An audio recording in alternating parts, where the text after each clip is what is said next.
بسم اللہ الرحمن الرحیم۔ السلام علیکم، میں آپ کو اپنے چینل برائٹ لائف میں خوش آمدید کہتی ہوں۔ آج ہم جس اہم موضوع پر بات کر رہے ہیں وہ موضوع کا عنوان ہے کہ عمرے کے بعد ہم کیسے نیک اعمال کو جاری رکھیں۔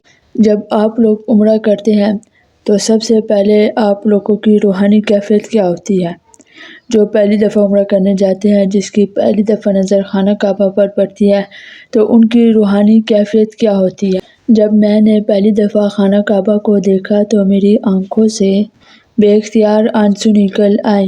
وہ لمحہ میرے دل میں ایسی سکون اور خوشی لے کر آیا جسے میں کبھی بھی بیان نہیں کر سکتا۔ وہ احساس آج بھی میرے دل میں زندہ ہے۔ اس لیے میں نے بھی یہ فیصلہ کیا ہے اور آپ لوگوں کو بھی یہ فیصلہ کرنے کی تاکید کرتی ہوں کہ آپ لوگ عمرہ کرنے کے بعد آئیں تو آپ نے جو اعمال آپ نے وہاں پہ کیے، مثال کے طور پر بعض لوگ ایسے بھی ہوتے ہیں، میں آپ لوگوں کو ایک مثال دے رہی ہوں کہ اگر آپ لوگ نماز نہیں پڑھتے تھے تب بھی اللہ تعالیٰ نے آپ کو اپنے گھر کی زیارت نصیب فرمائی۔ آپ وہ خوش انسان ہیں جسے اللہ تعالیٰ نے اپنے گھر کی زیارت نصیب فرمائی، تو آپ اب عمرہ کر کے واپس آ گئے، تو اس کے بعد بھی آپ نے نیک اعمال کو کیسے جاری رکھنا ہے یہ میں آپ کو انشاءاللہ اس ویڈیو میں بتاؤں گی۔ ہم سب مل کر اس پر کوشش کریں گے کہ ہم اسی طرح ہی نیک اعمال کرتے رہیں۔ اب میں جو عمرے کے بعد آپ کو نیک اعمال جاری کرنے کے جو نکات بتا رہی ہوں وہ آپ نے دھیان سے سننے ہیں، یاد کرنے ہیں۔ اگر آپ یاد نہیں کر سکتے تو آپ اپنے پاس کدھر نوٹ کاپی پر لکھ لیں۔ سب سے پہلے ہم نے کیا کرنا ہے، 5 وقت کی نماز کی پابندی قائم رکھنی ہے۔ اب ہو سکتا ہے کہ بعض لوگوں کے ذہن میں یہ آئے کہ بھئی یہ آپ نے مجھے کیا پوائنٹ بتایا ہے، ہم تو 5 وقت کی نماز پڑھتے ہیں۔ تو ٹھیک ہے، اچھی بات ہے جو لوگ 5 وقت کی نماز پڑھتے ہیں، اور جو نہیں پڑھتے تو وہ اپنے اندر یہ تبدیلی پیدا کر لے کہ وہ 5 وقت کی نماز باقاعدگی سے خشوع و خضوع سے ادا کرے، ٹھیک ہے۔ جو نماز پڑھتے بھی تھے نا، وہ اپنی کیفیت اس طرح اپنے اندر پیدا کرے جس طرح وہ خانہ کعبہ میں یعنی حرم شریف میں، مدینے میں، وہ روضہ رسول میں جا کر جس طرح دل سے نماز پڑھتے تھے نا، اس طرح والی کیفیت اپنے اندر پیدا کرے۔ دوسرا ہمارا نیک عمل جو ہے وہ ہے قرآن کی تلاوت۔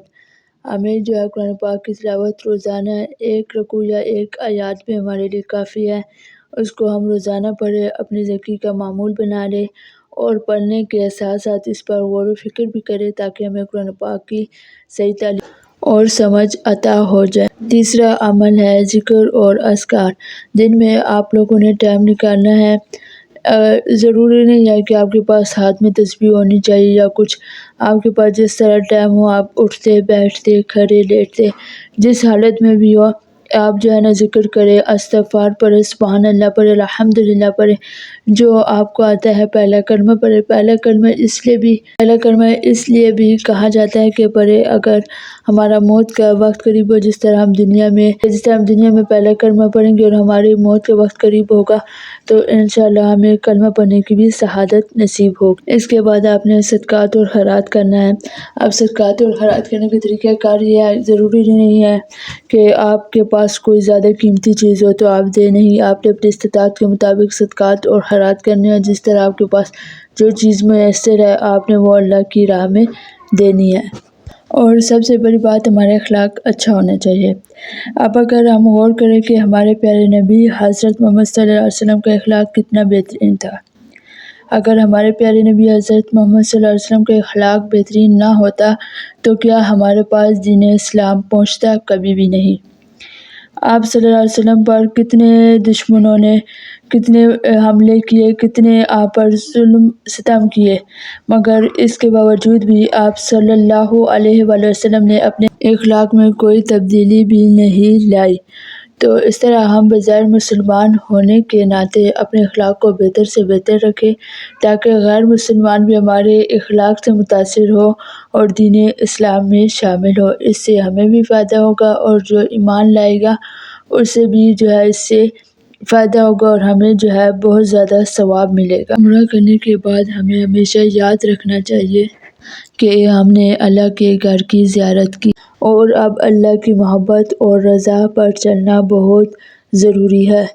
اور جب ہم نیک اعمال کرتے ہیں تو اللہ ہم سے راضی ہوتا ہے اور ہمیں اپنے قریب کرتا ہے، اور ہم پر اسی طرح ہی اللہ اپنے انعامات کرتا ہے۔ جس طرح دیکھیں کہ ہم غریب لوگ تھے، ہمارے پاس استطاعت نہیں تھا، مگر اس کے باوجود ہم گناہگار سیاہکار بندے تھے، مگر اس کے باوجود اللہ تعالیٰ نے ہمیں یہ عمرہ کرنے کی سعادت نصیب فرمائی۔ تو یہ اللہ تعالیٰ کی سب سے بڑی بلکہ بہت بڑی نعمت ہے۔ اس کو ہم نے اللہ تعالیٰ کا شکر ادا کرنا ہے، نہ کہ دنیا میں واپس آ کر دوبارہ ہم گناہوں کی طرف رجوع کریں یا گناہوں کی طرف ہم مائل ہوں۔ اب یہ سارے اعمال کرنے سے آپ کے ذہن میں یہ بھی آ سکتا ہے کہ ہمیں کیا فائدہ ہوگا، ہمیں دنیا اور آخرت دونوں میں کامیابی حاصل ہوگی۔ مثال کے طور پر اگر ہم دنیا کی کامیابی کی طرف دوڑتے ہیں تو ہم کیا ہے، اکثر جو ہے دنیا کی محنت میں اکثر کیا ہے ہمیں کامیابی نہیں ملتی، لیکن نیک اعمال کرنے والے دنیا اور آخرت دونوں میں دونوں جگہوں پر کامیاب ہوتے ہیں۔ نیکی وہ راستہ ہے جس سے انسان کا دل مطمئن ہوتا ہے اور آخرت میں بھی انعام ملتا ہے۔ آخر میں اللہ تعالیٰ سے دعا ہے کہ ہمیں اس پر عمل کرنے کی توفیق عطا فرمائے، آمین۔